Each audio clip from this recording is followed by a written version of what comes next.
Day 15. What a day. This is me. This is me getting back on track. Not on track. That would be too easy to say. But back to me.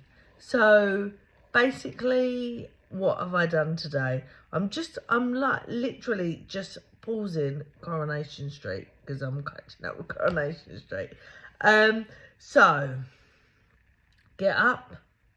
I have a meeting, and from the meeting I jump on a train and go down to Ashford to advocate for a young boy that's struggling in school. It was a hard and emotional meeting, but that's what you do. When you've been through them struggles yourself, you completely understand. It's weird now because I see it from both angles. So I feel for the parent, like totally. And if I'm honest, that's really still what tugs at the heartstring. I was that parent. But then I also see it from local council and from the school's perspective. And that's the thing. I feel like sometimes somewhere in the middle we forget what we're fighting for. And I understand the parents' point of view because they really want the best for their child. And it had been said to me lots of times before, like, no school setting is 100% right for any child because we haven't got the money, we haven't got the, it would be wonderful to do bespoke schooling for every single child, and we haven't got that. We haven't got the funding for that, and nor will we ever have the funding for that.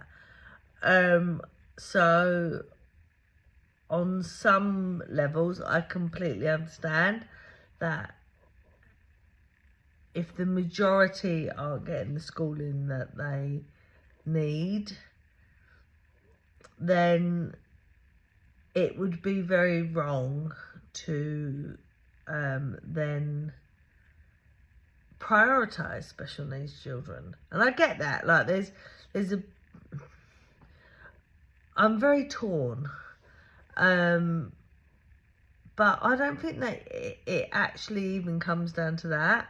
I feel like as long as you make a child confident in themselves, and I was talking about it actually with some other counsellors today,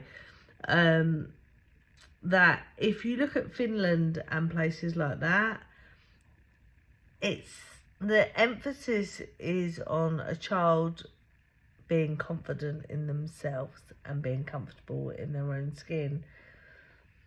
Until they've got that, then we start introducing education. And I think, I'm not saying it's perfect, but I think that's a much better way to go. I remember being in Finland when Andy was out there and seeing a primary school, and it had no fence around it, and the anxiety that brought me for a primary school with no fence. And then it was explained to me that the children don't start learning maths or English until they're like 7 and over. They're taught road safety and other things like basic life skills before they even start sitting behind a desk and learning maths and English. And for me, that makes sense. I'm not saying it's perfect, but for me that makes sense. So I did that, And then from that, obviously, I reached out to my surgeries and I did my NHS work that I absolutely love. And I like going into the surgeries and getting to know new people. And even the surgeries are all different. That's what I love. You have like the family-run surgeries, and then you have the big... Well, I mean, I'm not saying there's lots of money, but the big money surgeries where they look like a hospital. Some of them look like a private hospital. And it's lovely just like hopping in between them. So I did that. Then I had a council meeting after I finished work, and that was really good.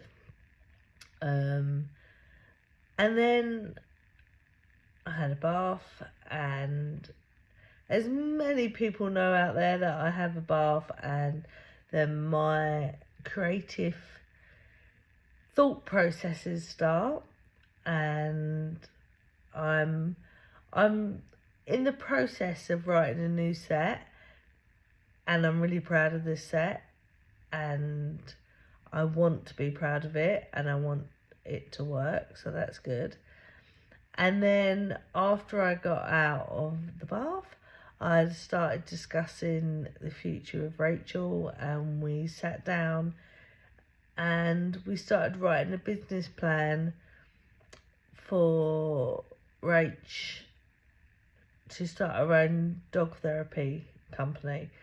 There'll be many out there that don't know about Rachel, but I adopted 5 children who were diagnosed with FASD. Some of them decided to carry that diagnosis on, and some of them decide to dispute that diagnosis. I haven't got a problem with that. I'm just here to support all of them the best way I can. And Rach got an FASD support dog 4 years ago. I can't even believe it was 4 years ago. And now she has another pup that she's training up. And she feels that she got so much from them that she then wants to pass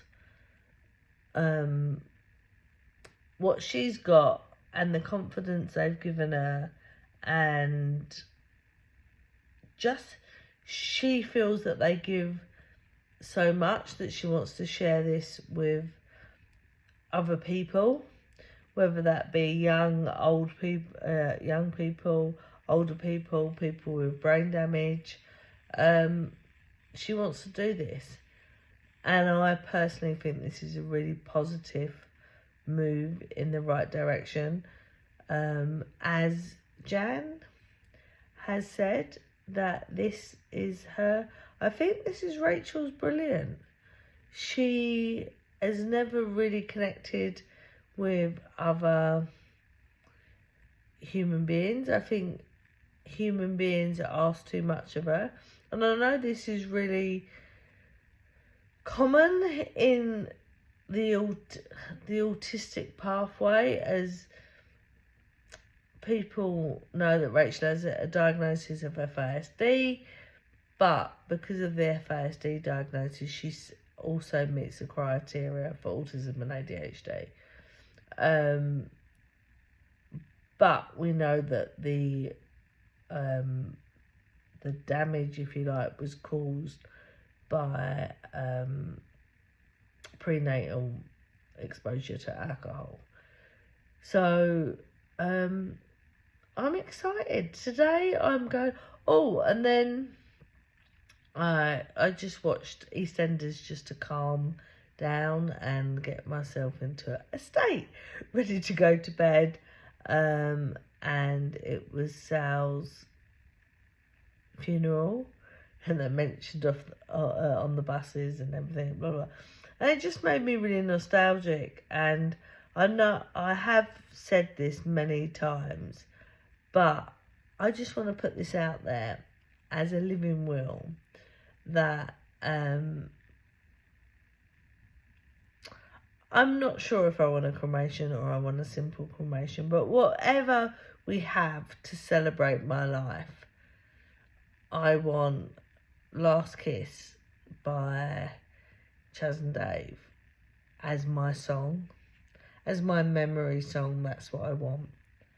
So it doesn't, I feel like that's a nice way to leave tonight's video. So I'm gonna wish you all a happy Monday, and I'll see you tomorrow.